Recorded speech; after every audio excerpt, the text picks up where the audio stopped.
Saudara, lokasi timbunan longsor yang menimpa dua kampung di Desa Pasir Langu berada di antara dua bukit, yaitu bukit yang ditanami tanaman pertanian dan bukit yang menjadi permukiman warga.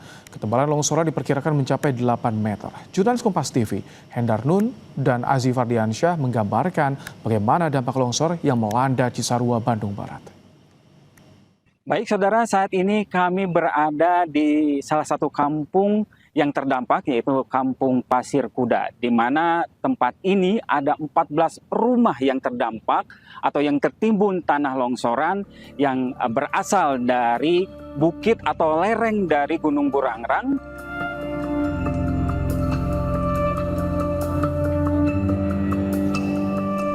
Longsor yang melanda Cisarua, Bandung Barat menyisakan duka mendalam bagi ratusan warganya yang menjadi korban bencana longsor akhir pekan lalu.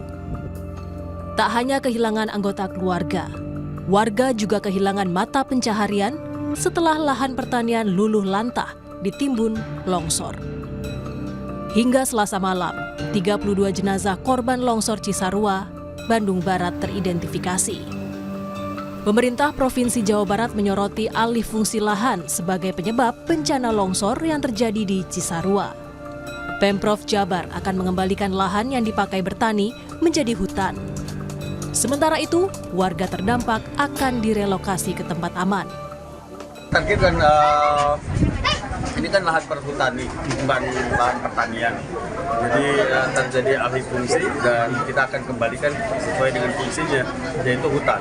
Maka sedang petakan di mana daerah yang aman tidak terlalu jauh dari tempat mata pencaharian mereka. Seperti tadi yang disampaikan oleh Pak Wapres, bahwa mereka jangan sampai direlokasi yang terlalu jauh. Trisna, seorang petani di Cisarua, Bandung Barat, mengaku bingung jika harus direlokasi meninggalkan wilayah pertanian yang selama ini ia garap. Pertanian. Oh, daerah pertanian. Ya, daerah pertanian. Okay. Warganya berarti masyarakatnya mayoritasnya pekerjaannya apa itu, Pak? Petani. Petani. Ya. Petani apa itu, Pak? Ya sayuran. Petani di sini itu, Pak. Lama dari nenek moyang lah istilahnya di sini tuh udah tempat bertani kayak gitulah. Termasuk juga Bapak Saya petani. sendiri pun juga bertani. Oh, gitu. Mata pencaharian untuk ya ke depannya ya mungkin saya agak bingung juga kalau misalkan posisinya saya sedang mata pencaharian saya bertani. Basarnas memetakan area terdampak longsor di Cisarua, Bandung Barat mencapai 26 hektar dengan 2 pusat longsoran. Lokasi longsor yang berdekatan dengan Gunung Burangrang ini memiliki panjang salah satu longsoran bisa mencapai 2 km, lebar mencapai 140 meter. Kini, pengembalian fungsi lahan harus segera dilakukan. Bukan hanya pertanian, tapi bangunan-bangunan yang berdiri di lahan rawan juga perlu ditertibkan agar bencana longsor tidak kembali mengancam nyawa warga sekitar. Hendar Nun, Aziz Fardiansyah, Kompas TV, Bandung Barat, Jawa Barat.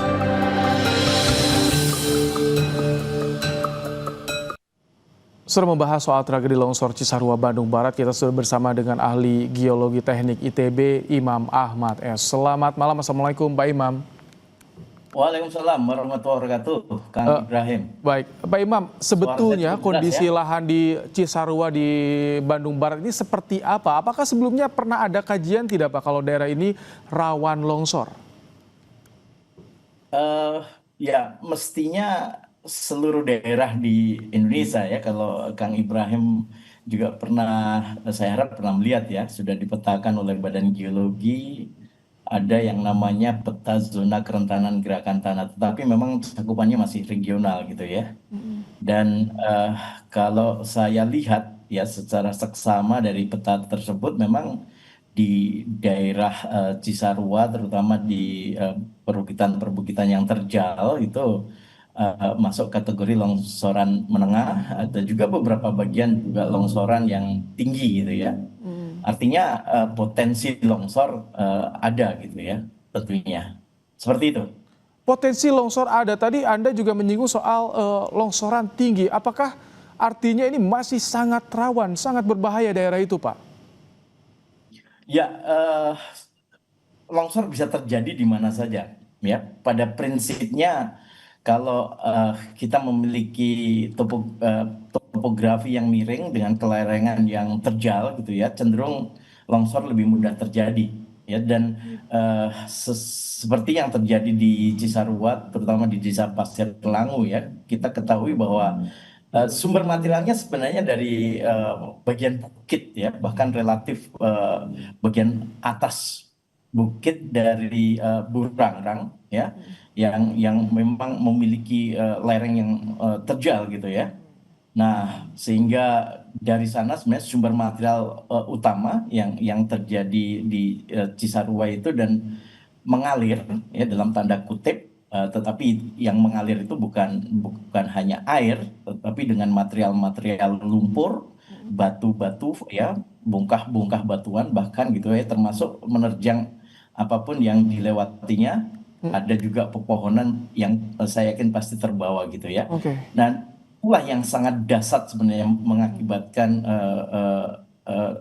dampak yang besar sekali di area pemukiman di bawahnya. Itu sudah lama terdeteksi, Pak? Sebenarnya kalau tanda-tanda satu bencana itu ada, termasuk longsoran ini ya. Ini longsoran yang memang masuk dalam kategori atau jenis aliran atau flowing gitu ya, mengalir. Karena kalau Kang Ibrahim pernah ya mendengar bahwa longsor itu jenis atau tipenya banyak ya. Nah, yang terjadi di Cisarua di Desa Pasir Langu ini memang tipe yang saya sebut sebagai aliran. Nah, dalam tipe ini memang yang tadi saya katakan ya, yang cukup bisa mengakibatkan kerusakan adalah aliran air yang di dalamnya ada sedimen yang terbawa ya, baik lumpur, kerikil sampai bongkah-bongkah batuan. Itu yang terjadi. Baik.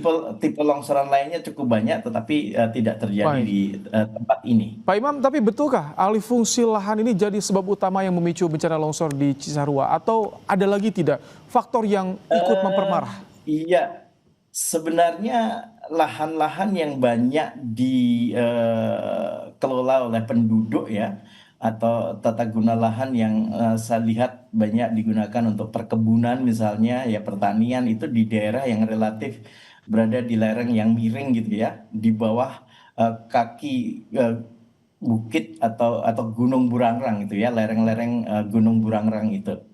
Nah, itu yang menarik, sehingga sumber materialnya dari atas sebenarnya. Ya, jadi penduduk lebih banyak berada di lereng yang sudah miring, ada seakan-akan tekuk lereng di bagian antara yang lereng terjal dan lereng di mana penduduk tinggal ya. Ada kemiringan tertentu atau relatif datar bergelombang, saya sebut seperti itu. Ini kalau kita lihat di visual kan, area yang terdampak longsoran begitu luas. Pemprov akan mengembalikan menjadi lahan hutan kembali. Ini butuh waktu berapa lama dan seperti apa skemanya biasanya? Ya, jadi sekali lagi material yang menerjang daerah yang di bawah itu, di mana penduduk tinggal, kemudian ada juga aktivitas perkebunan, pertanian, itu adalah daerah yang saya sebut sebagai, kalau kita bicara sistem atau jenis aliran longsoran ini gitu, ada sumber atau area sumber yang kita harus waspadai, yang biasanya di sana juga ada jenis-jenis longsoran yang klasik lah ya, bisa longsoran lengkung atau nendatan sebutannya. Nah, yang terjadi ya, kalau dari analisis saya itu ada longsoran dulu di bagian hulu, nanti membendung aliran dari sungai yang ada. Jadi untuk jadi hutan kembali itu jadi solusi, Pak Imam? Ya, kalau di atas sudah hutan ya, di atas itu sudah hutan.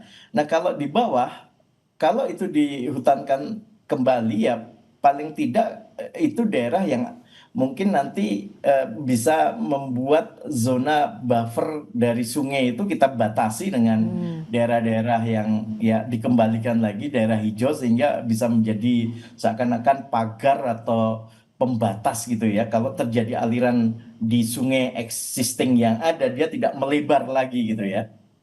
Jadi seakan-akan sekarang ini karena ya penduduk tinggal relatif dekat dengan sungai, dengan aktivitas juga perkebunan dan sebagainya, ya relatif dengan sungai itu tidak jauh gitu ya.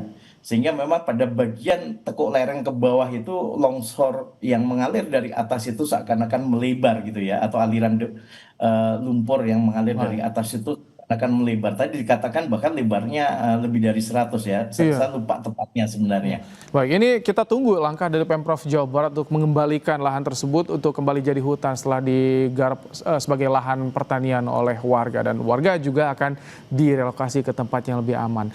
Terima kasih. Ya, saya berharap sisi-sisi sungainya ya memang dikosongkan dari pemukiman dan lebih baik memang digunakan secara terbatas, dan lebih baik lagi ada tumbuhan-tumbuhan besar yang bisa menjadi nanti ya barrier alami atau pembatas alami gitu.